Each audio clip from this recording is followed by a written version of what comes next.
মুসলমানদের খালাও না, মাঠ থেকে মুসলমান, মোট থেকে মুসলমান, মারবে কে মুসলমান। আপনি ভাঙড়ে চলে যান, সহকার আরাবুল কাইজা, এ বোম মারছে ওদিকে পাচ্ছে, ও বোম মারছে এদিকে পাচ্ছে।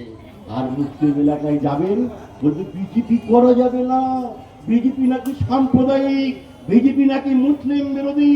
সারা ভারতবর্ষে 22টা রাজ্যে ভারতীয় জনতা পার্টি ক্ষমতায় আছে, অসীমদা আমার পাশে বসে আছে।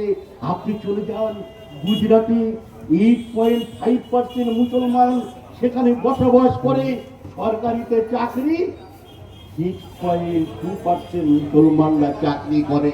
প্রত্যেক বছরে হজের কোটা পায় মাত্র 13,000 গুজরাটের মুসলমানরা। বেসরকারি ভাবে গুজরাটের মুসলমানরা প্রায় 32,000 প্রত্যেক বছর হজে যায়। আর আমাদের ঘোমটা টানা মমতাজ খালা রাজ্যে চলে আসুন।